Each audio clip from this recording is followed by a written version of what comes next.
కల్కితో కబుర్లు, సరదాగా కాసేపు. Like, share and subscribe.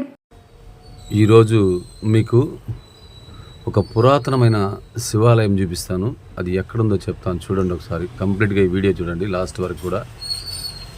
Tirupati నుంచి చిత్తూరు వెళ్ళే హైవేలో ఒకలామాత టెంపుల్ ఇది దాటిన తర్వాత నేరుగా హైవేలో చక్కగా వెళ్ళాలి. ఇలాగే ఈ హైవేలో ఒక 5 కిలోమీటర్స్ వెళ్ళిన తర్వాత స్ట్రైట్గా ఇలాగే వెళ్ళిన తర్వాత ఇట్లే హైవేలో ఇంకా వెళ్ళాలి మనం ముందుకి. బాగా ముందుకు వెళ్ళిన తర్వాత ఇంకా ఇలా స్ట్రైట్గా ఇప్పుడు రోడ్ వర్క్ కూడా జరుగుతుంది అక్కడ హైవేలో, జాగ్రత్తగా వెళ్ళాలా. ఇక్కడ ఒక రూట్ బోర్డు వస్తుంది, ఇక్కడెక్కడ కూడా తిరగకూడదు మనం ఇట్లాగా. ఇంకా ముందుకు ఇట్లాగే వెళ్తే మనకు ఈ సర్వీస్ రోడ్లో దిగాలి. ఇక్కడ పక్కకు మనం హైవేలో నుంచి ఈ సర్వీస్ రోడ్లో వెళ్ళిన తర్వాత కొంచెం ముందుకు వెళ్తే మనకు ఈ లెఫ్ట్లో రాయలపురం అని ఒక ఊరు వస్తుంది. ఆ ఊరు నుంచి లెఫ్ట్ తిరగాలి. ఈ రోడ్లో హైవేలో నుంచి కట్ అయిపోయి లెఫ్ట్ తిరిగి ఇక్కడి నుంచి స్ట్రైట్గా వెళ్ళాలి లోపలికి. ఇదే రాయలపురం. ఈ రోడ్ కొంచెం సింగిల్ రోడ్డు, కొంచెం దగ్గర బాగుంటుంది, కొంచెం దగ్గర బాగుండదు. మెటల్ రోడ్డు ఉంటుంది, అన్నీ ఉంటాయి ఇక్కడ. కొంచెం ఈ సింగిల్ రోడ్డు బాగానే ఉంటుంది. మీకు చివర్లో పోయే కొద్దికి తెలుస్తుంది ఇంకా ఎలా ఉంటుంది రోడ్డు అన్న విషయం కూడా. ఈ రోడ్లోనే ఈ విలేజ్లు కూడా 2-3 విలేజ్లు దాటుకుంటూ ఇట్లాగే నేరుగా వెళ్ళాలి. ఇక్కడ స్ట్రైట్గా వెళ్ళి ఇంకా చాలా దూరం వెళ్ళాలి. ఇలాగే మీకు చూపిస్తాను చూడండి ఇట్లాగే వీడియోలో.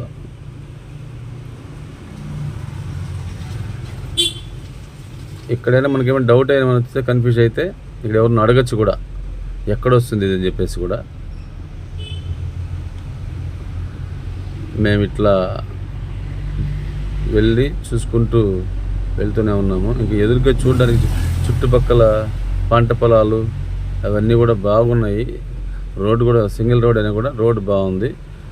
ఇట్లాగ వెళ్ళి చూడండి, అసలు చుట్టుపక్కల కూడా కొండలు, చెట్లు, అసలు చూడడానికి చాలా బాగుంది. విలేజ్ వాతావరణం, అట్మాస్ఫియర్, పల్లె వాతావరణం స్టార్ట్ అయిందనమాట ఇక్కడ నుంచి. చూడడానికి కూడా చాలా బాగుంది. ఇక్కడి నుంచి ఇలాగే ముందుకు వెళ్తే కొంచెం మనం దూరంగా వెళ్ళంగానే 2 రోడ్లు వస్తాయి. ఇక్కడ లెఫ్ట్ రైట్ వస్తాయి అన్నమాట. ఇప్పుడు చూడండి, రైట్ తిరగకూడదు, ఈ లెఫ్ట్లోనే వెళ్ళాలి. ఇట్లా లెఫ్ట్లో వెళ్ళి బాగా స్ట్రైట్గా వెళ్ళాలి, కొంచెం బాగా లోపలికి వెళ్ళాలా. ఈ ముందుకు వెళ్తే ఇక్కడ సిమెంట్ రోడ్ వస్తుంది లెఫ్ట్లోనే. ఇది కూడా రైట్ తిరగకూడదు, అక్కడ కూడా లెఫ్ట్లోనే సిమెంట్ రోడ్. సిమెంట్ రోడ్ నుంచి మనం చాలా స్ట్రైట్గా చాలా దూరం వెళ్ళాలి. ఇక్కడ నుంచి మళ్ళీ ఒక 2 కిలోమీటర్స్ దాకా వెళ్ళాలా. సిమెంట్ రోడ్ ఇట్లాగా వెళ్తూ ఉంటే మనకు తాటికోన అని ఒక విలేజ్ వస్తుందన్నమాట. ఆ విలేజ్ కొంచెం ముందుకు వెళ్ళాలి. ఇంకా అక్కడ వెళ్ళాక చూపిస్తాను మీకు ఒకసారి. విలేజ్ నుంచి మళ్ళీ ఎట్లా పోవాలి రూట్ అనేది మనం కొంచెం చూద్దాము. ఎందుకంటే ఈ రూట్లో చాలా జాగ్రత్తగా లెఫ్ట్లో రైట్ దారులు ఉంటాయి, అవి చూసుకుంటూ జాగ్రత్తగా వెళ్ళాలి. మనకు డౌట్ వస్తే ఎవరిని అడగాలి అక్కడ. ఇప్పుడు మనం చూపించే ఊరే ఇది తాటికోన. ఈ ఊర్లో నుంచి ఇక్కడ కూడా మళ్ళీ మనం ఇక్కడ రైట్కి వెళ్ళాలి. ఆ వాటర్ ట్యాంక్ కనబడదు, అక్కడి నుంచి వెళ్తే ఇక్కడి నుంచి మనకు రోడ్డు కొంచెం కష్టం అవుతుంది. ఎవరికి డెడ్, ఈ రోడ్డు ఇంక లేదు. ఇక్కడి నుంచి ఈ చెట్లు లోపల దూరం వెళ్ళాలి. ఇక్కడ ఈ తైలం చెట్లు ఉంటాయన్నమాట. ఆ చెట్లలో నుంచి కొంచెం దారి కనబడుతుంది. ఊరికే జస్ట్ 2 వీలర్స్ వెళ్ళేదని దారి ఉంటుంది. 4 వీలర్ కూడా వెళ్ళదు ముందుకి, కారు గిరి వెళ్ళదు. ఈ చెట్లలో దూరుకుంటూ కొంచెం లోపలికి 2 వీలర్లు అయితే వెళ్ళదు, చెట్లు ఒకటి. ఎందుకంటే రూట్ అయితే లేదు, ఇట్లా ఊరికే బండ్ల బాటలా కనబడుతుంటుంది అనమాట. ఆ రోడ్లో కొంచెం మనం బాగా పైకి వెళ్ళిన తర్వాత ఇక్కడ కొంచెం మళ్ళీ కన్ఫ్యూజన్. ఇక్కడ లెఫ్ట్ ఇట్లా చూసుకుంటూ చెట్లలోనే వెళ్ళాలా. ఇప్పుడు మనకు కొంచెం ముందుకు వెళ్తే ఇప్పుడు మనకు కనబడుతుంది, కొండలు ఎదురు కనబడతాయి కదా. ఇలాగే ముందుకు వెళ్ళాలండి. మెట్రో రోడ్లో కొంచెం జాగ్రత్తగా వెళ్ళాలి, ఎందుకంటే కొంచెం స్కిడ్ అవుతాయి కూడా. ఎందుకంటే రోడ్డు అక్కడ మనకు ప్రాపర్గా లేదు కాబట్టి. ఇది చూడండి, అసలు మరీ అసలు ఇక్కడ అసలు ఏం పెద్ద కనబడదు, ఊరికే జస్ట్ రూట్ కనబడుతుంది అంతే. మనం ఇక్కడంతా గుంటలు మిట్టలుగా ఉంటాయి అసలు.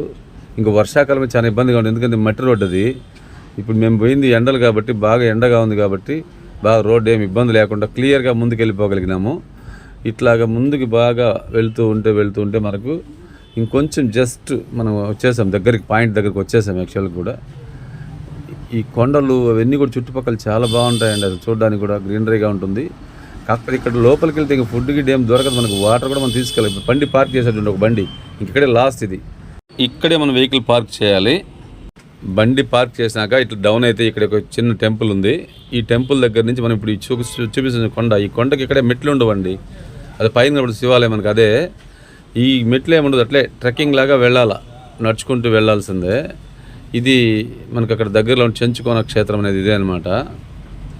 అక్కడి నుంచి మనము పైకి వెళ్ళాలి ఎక్కి, ఇట్లాగే మెట్లు లేకుండా ఇట్లాగే ఎక్కుతూ పైకి కొంచెం కష్టంగానే ఎక్కాలి. ఆ పైన చివర కనబడుతుంది, మనం పైకి వెళ్ళి చూపిస్తాం మళ్ళీ వీడియో కూడా. ఇదే పురాతన శివాలయము. మొత్తానికైతే మనం కష్టపడి పైకి వచ్చేయడం జరిగింది. పైనుంచి చుట్టుపక్కల లొకేషన్ ఎలా ఉందో మీకు చూపించి తర్వాత ప్రధాన ఆలయం చూపిస్తాను నీకు. ఒకసారి చూడండి మీకు అందరికి కూడా.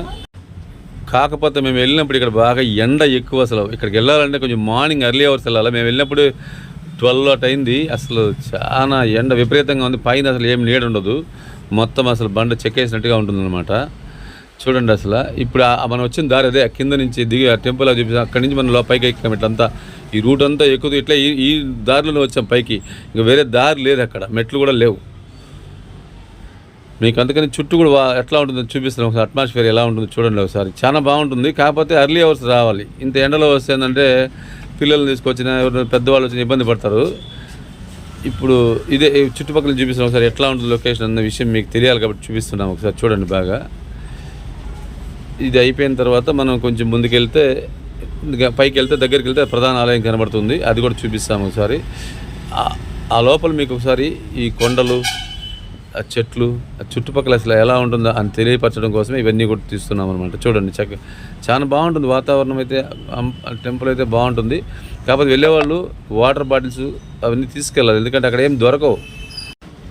ఇక్కడ ఈ మధ్యన ఎవరు కన్స్ట్రక్షన్ చేసేదానికి ఏమన్నా ప్లాన్ చేసినట్టున్నారు. మనం చూడండి ఇక్కడ హోమ్ కనబడుతూ ఉంది.